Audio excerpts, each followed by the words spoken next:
बिस्मिल्लाहिर्रहमानिर्रहीम। अस्सलाम वालेकुम। आज 24 अगस्त है और दिन है जुमेरात का। इमरान खान साहब के हवाले से आज इस्लामाबाद कोर्ट में समातें थीं, सुप्रीम कोर्ट में समातें थीं, लाहौर कोर्ट में समातें थीं। इन सब समातों का अहवाल मैं आपके सामने रखूँगा और ये ज़रूर आपको शुरू में बता दूँगा कि मैं आज सुप्रीम कोर्ट और हाई कोर्ट में मौजूद नहीं था। मैंने वहाँ जो हमारे रिपोर्टर्स दोस्त हैं उनसे जो डिटेल्स ली वो आपके सामने रख रहा हूँ, अहम नुकात आपके सामने रख रहा हूँ और ख़ास तौर पर जो इस्लामाबाद हाई कोर्ट में हुआ उसके हवाले से, और साथ बाकी भी ज़ाहिर अपडेट्स आपके सामने रखूँगा। और अगर आप इन समातों का मुकम्मल अहवाल जानना चाहते हैं तो असदुल्ला खान साहब ने और साकिब बशीर साहब ने बड़ी डिटेल के साथ, और फ़याज़ महमूद साहब ने इनके ऊपर वीडियोज़ की हुई हैं, तो वो आप देख सकते हैं। खैर, जब आज समात शुरू हुई इस्लामाबाद हाई कोर्ट में तो एक तो 40 मिनट की तख़ीर से ये समात शुरू हुई। हालांकि सुप्रीम कोर्ट ने कल कहा था कि इस्लामाबाद हाई कोर्ट जो है वो जल्दी समात करे ताकि सुप्रीम कोर्ट 2 बजे तक समात कर सके।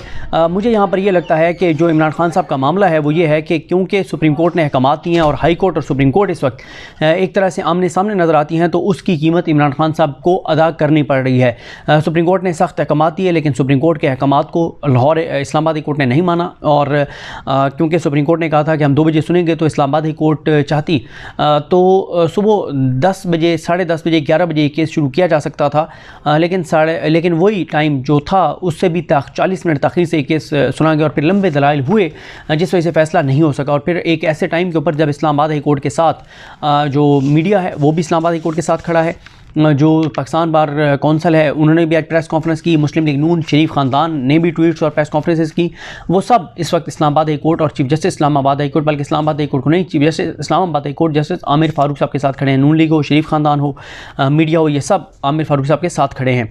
आज जब समात का आगाज़ हुआ तो आज भी वकला की खैर बड़ी तादाद कमरा अदालत में बताया गया मौजूद थी, और एक मौका ऐसा आया कि लतीफ़ खोसा साहब को कहना पड़ गया आमिर फ़ारूक साहब को कि आपको तो शायद हवा आ रही हो, हमें तो हवा भी नहीं आ रही, बहुत गर्मी है, बहुत हब्स है, क्योंकि कमरा अदालत खचाखच वकला से भरा हुआ था। उसके बाद ये है कि खोसा साहब ने बताया कि सदर पाकिस्तान ने 14 अगस्त पर तमाम जो कैदी हैं उनकी सज़ाएँ 6 माह कम की हैं, तो उसमें इमरान खान साहब की सज़ा अब 2.5 साल रह गई है।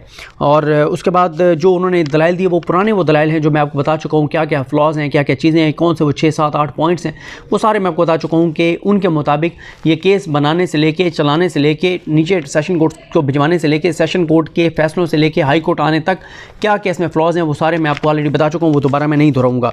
उसके बाद आमिर फ़ारूक साहब को जब ये उन्होंने कहा कि आपने मामला दोबारा ट्रायल कोर्ट को भेज दिया था, तो उन्होंने कहा कि अगर नीचे किसी अदालत से गलती होती है तो उसको मौका फराहम करना चाहिए कि वो अपनी गलती को सुधार ले। और साथ ही आमिर फ़ारूक साहब ने ये कहा कि चीफ जस्टिस एक मौके पर उन्होंने ये भी कहा कि तेज़ी में ऐसा हो जाता है जैसे किया गया है। ज़ुबैर अली खान साहब ने बताया, उन्होंने साकिब बशीर साहब के साथ जो वीडियो की उसमें बताया, उन्होंने कि आमिर फ़ारूक साहब ने एक मौके पे जब उन्होंने बताया बैरिस्टर गौर साहब ने, लतीफ़ खोसा साहब ने कि नीचे क्या किया ट्रायल कोर्ट की जज ने, तो उस पर आमिर फ़ारूक साहब ने कहा कि तेज़ी में फिर ऐसा हो जाता है।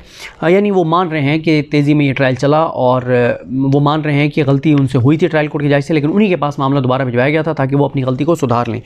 उसके बाद अमजद परवेज़ साहब आए। अमजद परवेज़ साहब ने जो नुक्ता उठाया वो ये उठाया कि जो स्टेट है उसको फ्रीक नहीं बनाया गया यहाँ, क्योंकि इमरान खान की कन्विक्शन हो चुकी है। तो जब भी कन्विक्शन का मामला आएगा, सज़ा मुअत्तल का मामला आएगा, वहाँ पे रियासत फ़रीक है, रियासत को फ़रीक बनाना चाहिए।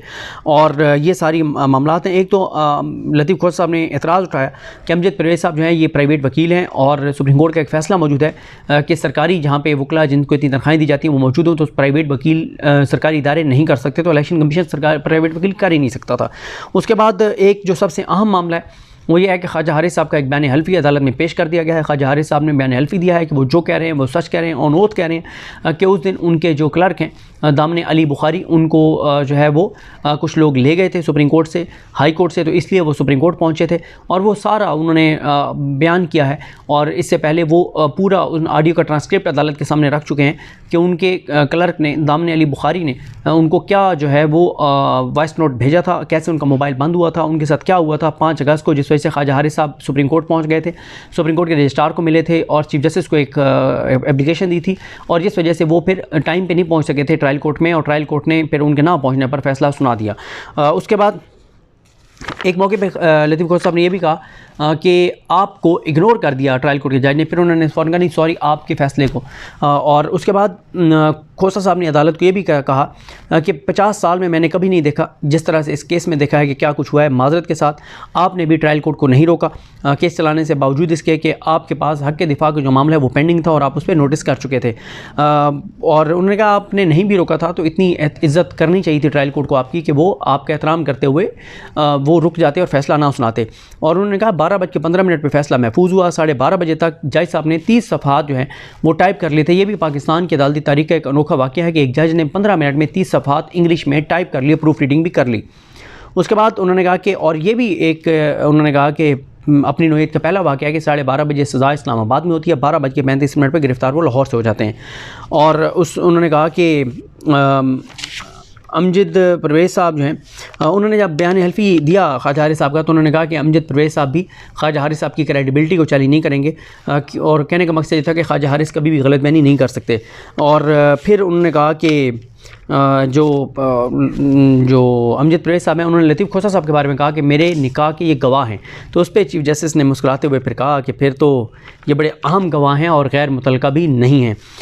उसके बाद उन्होंने कहा कि जब ये जो उन्होंने जल्दी वाली बात की थी ना कि जल्दी मैच हो जाता है, उन्होंने कहा कि उन्होंने जो जज हुमायूं दिलावर साहब ने कहा कि मैं अपने पहले फ़ैसले पर इन्हिसार करते हुए कहता हूँ कि ये केस मेरा दायरा इख्तियार भी बनता है और ये काबिल समात भी है, लेकिन जिस फ़ैसले पर उन्होंने इन्हिसार किया वो फ़ैसला तो आप कलअदम कर चुके थे। तो उस पर आमिर फारूक साहब ने कहा कि जल्दी में ऐसा हो जाया करता है। फिर उसके बाद जो अमजद परवेज़ साहब हैं उनको इस्लाम याद आ गया। वो अमजद परवेज़ साहब जो शरीफ ख़ानदान के चोरी, डकैती, लूट मार, करप्शन के केसेस में वकील थे, मरीम नवाज़ को बरी करवाने वकला में से थे। और वो जो शरीफ ख़ानदान की पर्चियाँ ना देने का दिफा किया करते थे, आज उनको हज़रत उमर फ़ारूक का दौर याद आ गया कि जी उस वक्त भी गवर्नर अपने एसेट्स डिक्लेयर किया करते थे और ये सारी चीज़ें। और फिर एक मौके पर उन्होंने कहा कि आप अगर इस पर फ़ैसला करेंगे तो ये मामला हक़ दिफा वाला सिंगल बेंच के पास है और ऊपर सुप्रीम कोर्ट के पास भी है। तो उस पर आमिर फारूक साहब ने कहा इसका मतलब है कि ये बेंच हम जो है वो सिंगल बेंच और सुप्रीम कोर्ट के दरमियान सैंडविच बने हुए हैं, हालांकि सिंगल बेंच उनके अपने ऊपर मुश्तमिल है, वो खुद वो केस सुन रहे हैं। उसके बाद टैक्स रिटर्न की जब बात आई तो उन्होंने कहा टैक्स रिटर्न तो मैं भी अपने नहीं भर सकता, ज़ाहिर है वो एक टेक्निकल चीज़ है। शायद ये इस तनाजुर में है कि इमरान खान साहब ने कहा कि जिसने मेरे टैक्स रिटर्न भरे हैं उसको एज ए गवाह मैं लाना चाहता हूँ, तो मुझे लाने दिया जाए, जो कि उनकी रिक्वेस्ट पर मुस्तरद हो गई थी। उसके बाद उन्होंने कहा कि ये जो सज़ा मुअत्तल करना है ये अदालत का इस्तेहकाक है, किसी मुल्ज़िम का, मुजरिम का राइट नहीं है, उसका हक़ नहीं है कि वो क्लेम करे कि ये मेरा राइट है। ये राइट नहीं है, ये अदालत का इख्तियार है, इस्तेहकाक है कि अदालत करे या ना करे। और उसके बाद उन्होंने क्योंकि कहा कि मुझे 3 घंटे कल चाहिए, तो उस पर बड़े बरहम हुए लतीफ़ खोसा साहब। उन्होंने कहा ये क्या तरीका है? उन्होंने कहा कि जी आपने भी दो घंटे दलाइल दिए हैं। तो खोसा साहब ने कहा मैंने 1 घंटे दिए हैं और अब कल तक समाअत जो है वो मुलतवी हुई है। कल 11:30 बजे तक इस्लामाबादी कोर्ट में, लेकिन कल जुमा भी है, जुमे से पहले देखना होगा कि वो दलाइल कंक्लूड करते हैं या नहीं करते। लेकिन ये भी हो सकता है कि जो आमिर फारूक साहब हैं वो अब इस मामले को सोमवार तक ले जाएं, क्योंकि इस वक्त उनके साथ जिस तरह से सब खड़े हुए हैं तो वो अगर सुप्रीम कोर्ट के सामने आगे खड़े भी हो जाते हैं तो उनको ये नज़र आ रहा है कि आमिर के आगे बंदियाल साहब तो जा रहे हैं और आगे काजी फैसल साहब आ रहे हैं, तो कोई ऐसा इशू नहीं है। अगर वो बंदियाल साहब के साथ कोई भी इस तरह की लड़ाई भी ले लेते हैं तो उनको कोई इशू नहीं होगा। अब आ जाएँ इस बात पर कि सुप्रीम कोर्ट में क्या हुआ। ये बड़ी डिटेल में स्टोरी बनाई आबिद अली रईन साहब ने कि सुप्रीम कोर्ट में तोशाखाना केस में हाई कोर्ट के फैसले के ख़िलाफ़ इमरान खान की अपील की समाअत करते हुए चीफ़ जस्टिस पाकिस्तान उमर ता बंदियाल ने रिमार्क्स दिए हैं कि अदलिया इंसाफ देने के लिए पुरज़म है। चीफ़ जस्टिस की सरबराही में 3 रुकनी बेंच जिसमें जस्टिस मज़हर अली अकबर नकवी और जस्टिस जमाल खान मुदखिल शामिल थे, उन्होंने समाअत मुलतवी करते हुए करार दिया कि इस्लामाबाद हाई कोर्ट का फैसला आने के बाद जल्द केस सुना जाएगा। चीफ़ जस्टिस ने कहा कि आज के हुक्मनामे में हम जेल में दरख्वास्त गुजार की हालत ज़ार के बारे में पूछेंगे और बाद में फिर जो रिटर्न ऑर्डर है उसमें इमरान खान साहब की कंडीशन के बारे में जवाब मांग लिया गया है अटॉर्नी जनरल से कि 28 अगस्त तक वो जवाब दें कि इमरान खान साहब को जेल में किस हालत में रखा गया है। उसके बाद जस्टिस जमाल खान मुदखिल साहब ने कहा कि हाई कोर्ट एक इंडिपेंडेंट इदारा है, हर अदालत फैसलों में आज़ाद होती है और अदालत की आज़ादी का एहतराम करना चाहिए। समाअत शुरू हुई तो वकील लतीफ़ खोसा ने पेश होकर बताया कि उन्होंने हाई कोर्ट में अपना केस पेश कर दिया है, हाई कोर्ट के सामने तमाम नुकात रख दी हैं। चीफ जस्टिस ने कहा कि आपका यही शिकवा था कि आपको सुना नहीं जा रहा, अब आपके तमाम दलाइल सुन लिए गए हैं, हाई कोर्ट से यही उम्मीद रखेंगे कि वो आपके नुकात पर फैसला देगी। जस्टिस जमाल खान मुदखिल ने पूछा कि हाई कोर्ट की कार्रवाई का क्या नतीजा निकला। लतीफ़ खोसा ने कहा कि हाई कोर्ट पर ताख़ीर का इल्ज़ाम आयद किया जिस पर जस्टिस जमाल खान मंदोखेल ने कहा कि हाई कोर्ट के जजेस पर तनकीद ना करें। हाई कोर्ट ने अभी तक कोई ऑर्डर जारी नहीं किया। लतीफ़ खोसा ने अदालत से अबूरी हुक्म जारी करने की सदा की, जिस पर चीफ जस्टिस ने कहा कि इस्लामाबाद हाई कोर्ट में समाअत अभी चल रही है। इस्लामाबाद हाई कोर्ट के चीफ जस्टिस केस सुन रहे हैं, जो काबिल तारीफ़ है। इस्लामाबाद हाई कोर्ट के चीफ जस्टिस की काविशों को सराहते हैं कि ज़ाहिर है वो केस सुन रहे हैं, तो इस पर वो उनको अप्रीशिएट कर रहे हैं। इस्लामाबाद हाई कोर्ट मामले को देख रही है। बेहतर होगा कि पहले हाई कोर्ट इस मामले पर फैसला करे, उनको पहले फैसला करने दें। चीफ जस्टिस ने कहा कि सिस्टम की खूबसूरती ही यही है कि पहले हाई कोर्ट से फैसला हो, फिर सुप्रीम कोर्ट आए, फिर मामला सुप्रीम कोर्ट आए। इस मौके पर वकील लतीफ़ खोसा ने चेयरमैन पीटीआई के साथ जेल में मुलाकात के बारे में अदालत को बताया कि सेल के बाहर पुलिस एहलकार मुसलसल बैठा रहता है और मुलाकात के दौरान भी वो मौजूद रहा। मेरे एतराज़ पर उन्हें कुछ वक्त के लिए हटाया गया। चीफ जस्टिस ने इस्तफसार किया कि अटार्नी जनरल ऑफिस से कोई मौजूद है। आज के हुक्मनामे में चेयरमैन पीटीआई की जेल में रहने की सूरत हाल के बारे में पूछेंगे कि उन्हें किस हाल में रखा गया, और हुकूमत इस बारे में हुकूमत से बयान तलब करेंगे। अटार्नी जनरल से पूछेंगे कि चेयरमैन पीटीआई को जेल में किस हाल में रखा गया। लतीफ़ खोसा ने पिछले रोज़ के अदालती समाअत पर तनकीद का मामला उठाया और कहा कि जजों पर तनकीद का पैमरा को नोटिस लेना चाहिए कि आपने कल जो समाअत की थी उस पर जो कुछ पॉलिटिकल पार्टीज़ कर रही हैं और मीडिया पे जो तनकीद हो रही है। लतीफ़ खोसा ने पिछले रोज़ की और कहा कि जजेस पर तनकीद का पैमरा को नोटिस लेना चाहिए। चीफ जस्टिस ने कहा कि मीडिया पर गुस्से में जजेस पर तनकीद की जाती है, लेकिन हम आईन और कानून के मुताबिक फ़ैसले करते रहेंगे। इंसाफ पर कोई समझौता नहीं किया जाएगा। अदलिया इंसाफ देने के लिए पुरज़म है। अदालत चेयरमैन पीटीआई को जो है वो रिपोर्ट तलब करते हुए उठ गए और फिर उन्होंने ऑब्जर्वेशन दी कि हम जल्द मिलेंगे। उसके बाद आ जाएँ वकील अब्दुल रज़ाक शर कत्ल केस में क्या हुआ। ये भी 3 रुकनी यही बेंच था, बंदयाल साहब, मज़ाहिर नकवी साहब और जमाल खान मंदोखेल साहब। सुप्रीम कोर्ट ने वकील अब्दुल रज़ाक शर के कत्ल के मुकदमे में चेयरमैन पीटीआई इमरान खान को गिरफ्तार न करने के हुक्म में तोसी करते हुए समाअत मुलतवी कर दी है। चीफ जस्टिस उमर ता बंदयाल की सरबराही में 3 रुकनी बेंच ने क्वेटा में वकील के कत्ल के मुकदमे में मुलजिम नामजद करने के खिलाफ चेयरमैन पीटीआई की दरख्वास्त पर समाअत की। अदालत ने शिकायत गुजार के वकील अमानुल्लाह करनानी की तरफ से इल्तवा की दरख्वास्त पर समाअत मौसम गर्मा की तहतीलात के बाद तक मुलतवी कर दी और मुकदमे में इमरान खान की गिरफ्तारी के खिलाफ जारी हुक्म इम्तना में तोसी कर दी। दौरान समाअत जस्टिस जमाल खान मंदोखेल ने इमरान खान के वकील लतीफ़ खान खोसा से इस्तफसार किया कि हाई कोर्ट ने आपके मौक्कल को, यानी बलूचिस्तान हाई कोर्ट ने आपके मौक्कल इमरान खान को JIT के सामने पेश होने का कहा था। क्या इमरान खान JIT में पेश हुए? लतीफ़ खोसा ने JIT की तश्कील पर सवाल उठाते हुए कहा कि JIT गैर कानूनी है।